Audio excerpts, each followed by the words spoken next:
Earlier this summer, I was invited to take a test. This Harvard test measures attitudes and beliefs that we may be unable or unwilling to articulate, internalized negative or positive associations with particular groups of people, in this case, people of color.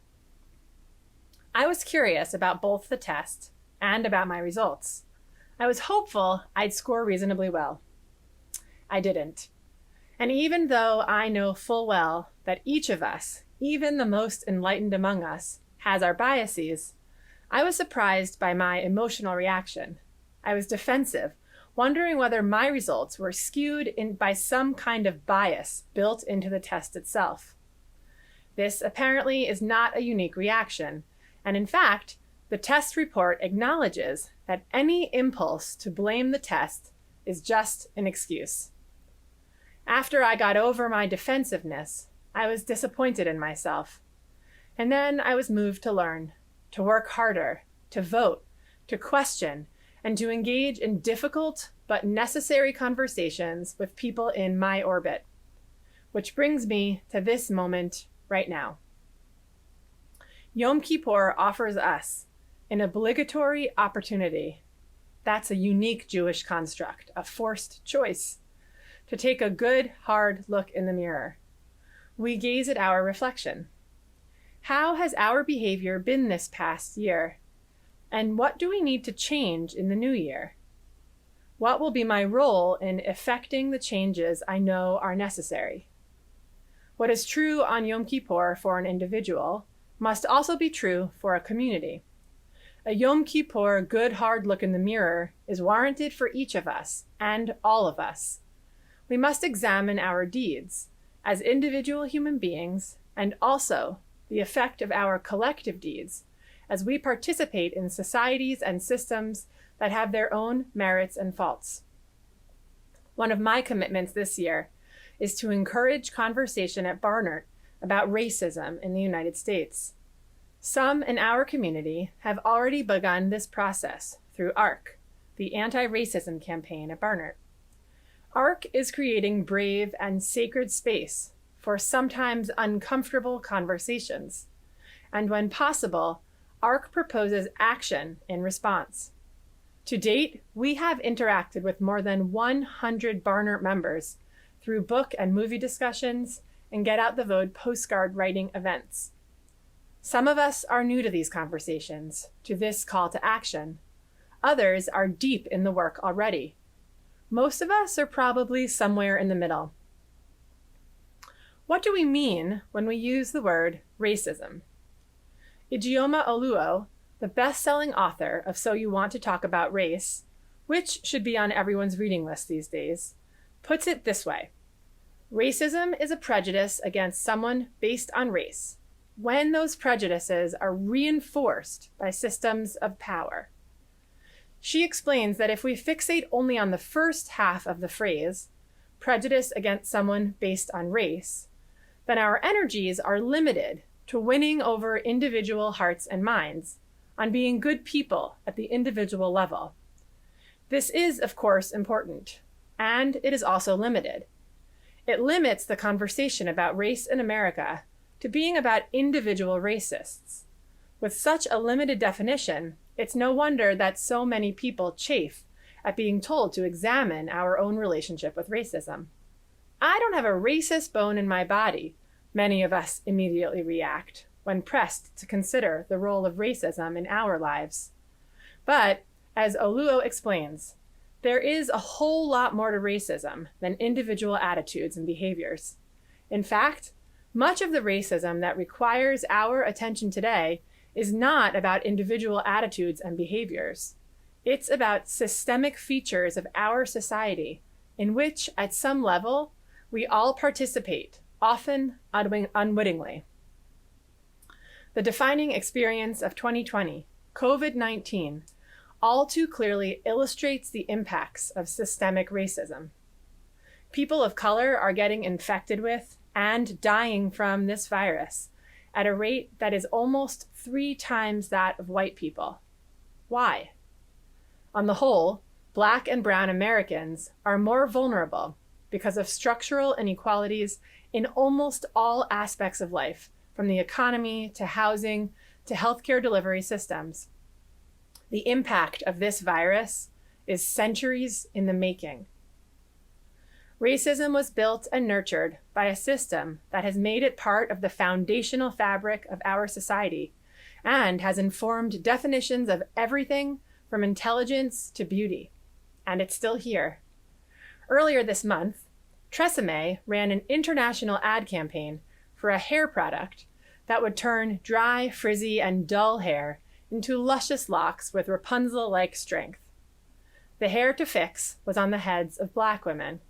The hair to love was blonde and on white women. My teacher, Rabbi Jan Katsu, recently delivered a sermon that drew from a 2017 book called The Color of Law by Richard Rothstein. In the 1950s, neighborhoods, quite like many of our own, think Levittown, New York, were created with restrictive covenants that effectively eliminated the possibility that Black families would live there, Rabbi Katsu wrote. Many of us here live in what were called sundown towns, places where people of color had to be out by sundown. When Dan and I moved to Ridgewood, we heard stories from our family who had lived in the area decades before about signs at the entrances of Ridgewood that stated who was and was not welcome to live there. No Blacks and no Jews. Radburn, where our family currently lives, also had its share of racist policy shape the community. Radburn was built in the 1920s on social ideals of bringing people together, as long as they were white and Protestant. These are just two examples of many. Rabbi Katsu again. Racism is baked into the American educational system, the American transportation system, the American banking system, the American court system, the American prison system, the American hospital system, the American military system, and even though we have elected an African American president, the American political system also suffers from racism. How is it possible that more than a half century after federal civil rights legislation on housing, on education, on jobs, and on voting prohibited racial discrimination in America, and more than a century and a half since the end of the Civil War, the United States still is not united against racism? The passage of time alone cannot erase the wrongs of the past. Structural and systemic racism can only be addressed and redressed with structural and systemic change. It is time for us to grapple with this. As a Jewish community, a community called to be a standard of empathy and awareness that is the birthright of our Judaism, we should make this work a priority for the new year. Rabbi Avi Killip offers a fascinating take on what the Talmud might have to say about this moment. What could a book whose origins reach back 2,000 years contribute to the conversation? Our tradition offers us a full tractate of Talmud called Avodah Zarah, literally strange worship, and the entire book is a guide to living as a Jew in a world surrounded by idolatry. The rabbis understood that living in a society permeated by a toxic ideology requires us to actively and frequently negate the culture. Living as a committed Jew is not enough. We have to be anti-idol. The toxic ideology of the Talmud is idol worship. Today, perhaps racism. The Talmud reflects on this struggle and teaches us that if we don't actively demonstrate our objection through our behavior, we uphold the status quo. And the Talmud uses the following example to make this point. Imagine a person lives in a home that shares a wall with a house of idol worship. If the wall falls, the person is not permitted to rebuild it. Instead, they have to withdraw onto their own property 4 cubits and rebuild the wall there. If we now transfer this idea to our moment in time, we are asked to think about what we do when we realize that our homes, our lives, are supported in some way by the current structure of racism that exists right here. The Talmud asserts, when we realize our house is supported by toxic idolatry, And when that connection becomes unstable, we have to rebuild. Our walls reveal decay. It is time to rebuild, and we need to do so in a way that is thoughtful. In some cases, dismantling racism may mean that we have to learn to build differently. It may be uncomfortable and different and better.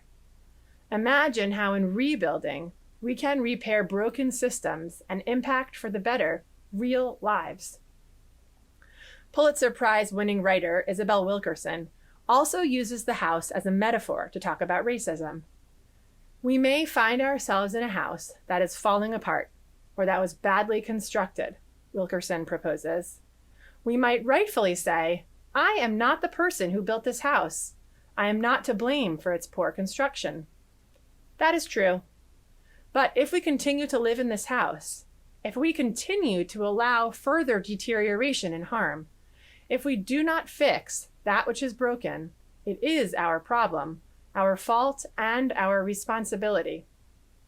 The connection to racism in this country is clear. We did not have slaves or create the institutions built on racist policies that followed. But here we are, and we are responsible for fixing what is broken. There is good news on this Yom Kippur morning. Our country is waking up to the realization that we're all in this together.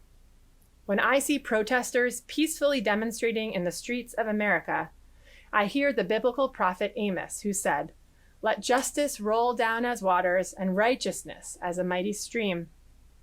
The vast majority of Americans taking to the streets are a righteous stream, a river of justice. It is a shame, in the literal sense of the word, that so much media attention has been given to a relative handful of looters and vandals and violent agitators. I see in these protests a sea of humanity rising up with nobility and strength. I am moved by a heart-wrenching reflection by Jesmyn Ward, who pours out her grief at the 1-2 punch of George Floyd's murder and her own husband's death to COVID-19. The people marched, she writes, and I had never known that there could be rivers such as this. And as protesters chanted and stomped, as they grimaced and shouted and groaned, tears burned in my eyes.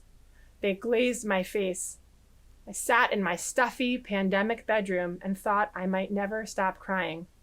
The revelation that Black Americans were not alone in this, that others around the world believed that Black lives matter, broke something in me, some immutable belief I'd carried with me my whole life. This belief beat like another heart, thump, in my chest. I cried in wonder each time I saw protests around the world because I recognized the people. I recognized their action for what it was, witness. How revelatory that others witness our battles and stand up. They go out in the middle of a pandemic and they march. I sob, and the rivers of people run in the streets. Ward's river of people that runs in the street.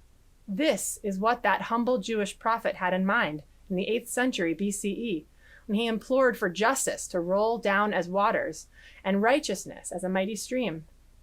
The prophet Amos, too, was also preaching against, you guessed it, idolatry, the poisonous ideology of his time and place. Sam Cooke was right to sing, "A Change is Gonna Come." That was back in 1964, and the song still needs to be sung today. A change is gonna come, but only if we are willing to change. In his foundational teaching on Teshuvah, Maimonides offers us language for a person who says that they want to change, but is still holding on to the very thing that needs to change. This person is compared to a tovel v'sheretz beyado, a person who seeks to obtain ritual purity by immersing in a mikveh, a ritual bath, but is still grasping the very item that makes her ritually impure. Sound a little abstract? Here's how it actually works.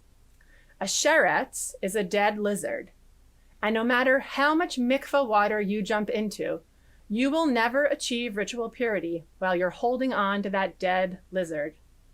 And before we can actually let go, We have to know that our hands are holding tight to this sheretz, this thing that prevents us from changing.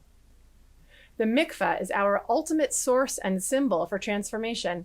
It only works when we are open and willing, vulnerable enough to see what is getting in our way.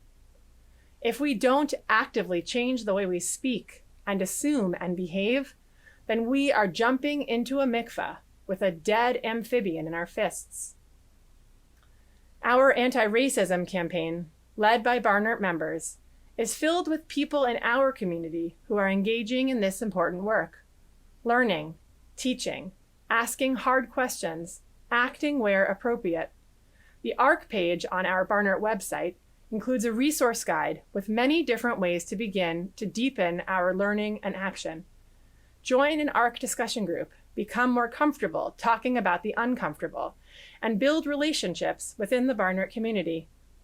Make sure you are set to vote and that your vote will count. Keep an eye out for information about an opportunity to learn more about voting in New Jersey on October 11th here at Barnert. We have to let go of that dead lizard and rebuild what's broken in our structures. Choose one thing. Join us through ARC. As I crafted our worship experience today, I thought seriously about what music would follow this sermon. For the past few years, we have had the blessing of a baritone in our quartet by the name of Justin Austin. This year, in the music we produced, we all have the opportunity to see the faces of our brilliant singers, Andrea Cavase, Gabrielle Stravelli, Jason Robinson, and Justin Austin. Justin is a Black man, an internationally acclaimed artist, and an opera singer. I wanted to invite Justin to offer music after this sermon, but I was worried about this being seen as a tokenist action. So I called Justin to see what he thought. I'll admit I was nervous. Justin welcomed this opportunity with humility and enthusiasm. He shared with me the piece he'd like to offer, as it is the opener for his solo recital performances. He feels himself obligated to use the literal stage as a platform for activism. Justin's voice has been lifting up our prayer for years. This digital platform has also brought our community his face. He trusts me. He trusts us with his voice and with his story. Soon we will offer a collective confession as part of our traditional Yom Kippur liturgy. Said in the first person plural, we confess our sins, personal and communal. We say them together. Our communal confessions make real our responsibility to more than only our personal interactions. We are obligated to do better, not just to do no harm, but also to build for justice. Yavila McCoy, a leading Black Jewish leader, wrote an updated Al Chet for our communal use this year. I close with these of her words of prayer. In 2020, I'm saying Al Chet for the sins we have committed through conscious and unconscious racial bias, for the sins we have committed through hardening our hearts to the need for change, for the sins we have committed through uttering racist words, for the sins of racism that we have committed knowingly and unknowingly that continue to do damage to our siblings, children, families, and community, for the sins of racism we have committed through engaging in foolish racial talk and gossip in our places of worship, for the sins of racism that we have committed through turning a blind eye to pain and suffering around us, for the sins of racism that we have committed by not seeing racism as an evil among us, for the sins of racism that we have committed by not committing to end it. For all these, we seek pardon, forgiveness, and atonement. May all of us be written and inscribed in the book of life. May joy and blessing follow our reflection, our atonement, and our commitments to living truth, reconciliation, and repair in our time.